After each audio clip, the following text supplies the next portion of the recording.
Paltan tragedy দিবসের চট্টগ্রাম মহানগরী জামাত কর্তৃক আয়োজিত সম্মানিত সমাবেশের সম্মানিত প্রধান অতিথি, বাংলাদেশ জামাত ইসলামের সম্মানিত অ্যাসিস্ট্যান্ট সেক্রেটারি জেনারেল, সাবেক ইসলামী ছাত্র শিবিরের সভাপতি, আমাদের এই অঞ্চলের আমাদের রাহবার জননেতা হজরত মাওলানা মোহাম্মদ শাহজাহান সাহেব, মঞ্চ উপস্থিত নেজাম ইসলামীর নেতৃবৃন্দ, জামাত ইসলামীর সম্মানিত কর্ম পরিষদ সৌরার নেতৃবৃন্দ, বাংলাদেশ ইসলামী ছাত্র শিবিরের চট্টগ্রাম বিশ্ববিদ্যালয়, আন্তর্জাতিক ইসলামী বিশ্ববিদ্যালয়, চট্টগ্রাম উত্তর এবং দক্ষিণের নেতৃবৃন্দ, বাংলাদেশ শ্রমিক কল্যাণ ফেডারেশনের নেতৃবৃন্দ, সম্মানিত সুধীবৃন্দ, সাংবাদিক বন্ধুরা, হজরত উলামায়ে কেরাম, বিশিষ্ট ব্যক্তিবর্গ, অন্যান্য রাজনৈতিক দলের সম্মানিত শুভাকাঙ্ক্ষী এবং নেতৃবৃন্দ, আজকের সমাবেশে উপস্থিত আমাদের প্রিয় দ্বীনি ভাই সব, আল্লাহ তাআলার শেষ মেহেরবানি এবং শুকরিয়া, দীর্ঘ 19 বছর পর পল্টন ট্র্যাজেডি দিবস আমরা চট্টগ্রামে পালন করতে পারলাম। আল্লাহ তাআলা আমাদের প্রোগ্রামকে মেহেরবানি করে দয়া করে প্রায় সফলতার দ্বারপাত্রে আমরা চলে এসেছি। সম্মানিত ভাই সব, নেতৃবৃন্দ পল্টন ট্র্যাজেডি সম্পর্কে আপনাদেরকে বক্তব্য রেখেছেন, আপনারা শুনেছেন। পল্টন ট্র্যাজেডির পর আজকে 5ই আগস্টের পর পরিবর্তনের পর আমরা বাংলাদেশে একটা অবস্থানে এসে পৌঁছেছি। আমাদের ইন্টেরিয়র গভর্নমেন্ট আজকে প্রায় 78 দিন সরকার পরিচালনা করছে। আমাদের মাননীয় প্রধান উপদেষ্টা ডক্টর মোহাম্মদ ইউনূস আমাদের চট্টগ্রামেরই সন্তান। উপদেষ্টা পরিষদে আমাদের প্রায় 6 জনের মতো চট্টগ্রামের সন্তান রয়েছেন।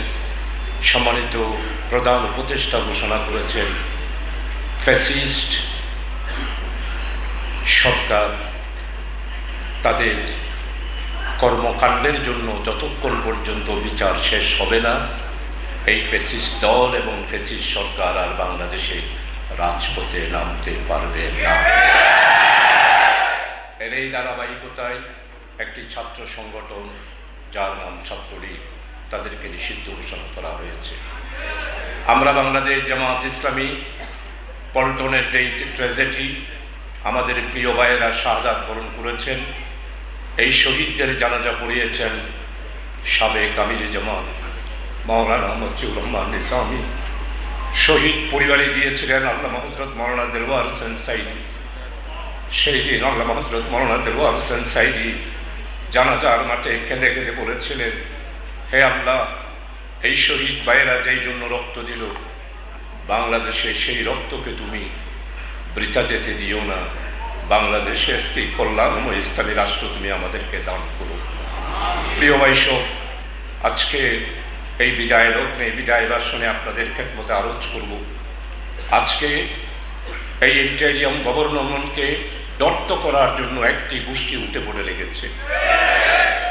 আমরা কোনো অবস্থায় রক্তাক্ত বৈষম্য বিরোধী ছাত্র আন্দোলনের 5ই আগস্টের এই রক্ত স্নাত রক্ত প্লাবনের এই রক্তকে বৃথা যেতে দিতে পারি না। আর ইন্টেরিয়র গভর্নমেন্টের কার্যক্রমকে কোনো অবস্থায় আমরা ব্যর্থ হতে দিতে পারি না। আমরা বাংলাদেশ জামাত ইসলামী গণতন্ত্রে বিশ্বাস করি, নিয়মতান্ত্রিকে বিশ্বাস করি, সংবিধানে বিশ্বাস করি।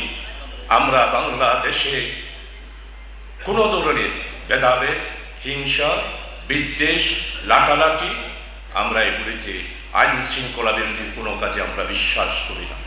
আমরা জামাত শিবিরের কর্মীরা আজকে জাত্যহীন ভাষায় বলতে চাই, পল্টন ট্র্যাজেডি এবং 5ই আগস্টের পূর্বের শহীদের রক্তস্নাত এই দেশে আর কোনো চাঁদাবাজদেরকে সহ্য করব না, দুঃস্থদেরকে সহ্য করব না।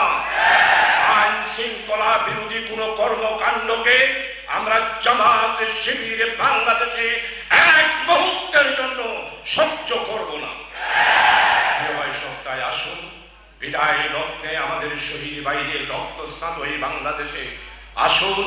আমরা আগামী দিনে সংবিধানের ভিত্তিতে গণতান্ত্রিক পর্যায়ে বাংলাদেশে শান্তি শৃঙ্খলা, আমরা জামাত ক্ষমতায় যেতে চাই না, আমরা ইসলামকে ক্ষমতায় নিতে চাই। আমরা জামাত ইসলামী ক্ষমতায় যেতে চাই না। আসুন জামাত শিবিরের সমস্ত নেতা কর্মী, শুভাকাঙ্ক্ষী, শুভানুধ্যায়ী আপনারা যারা এসেছেন, আমরা প্রতিহিংসায় বিশ্বাস করি না, প্রতিশোধে বিশ্বাস করি না, আমরা শান্তিতে বিশ্বাস করি।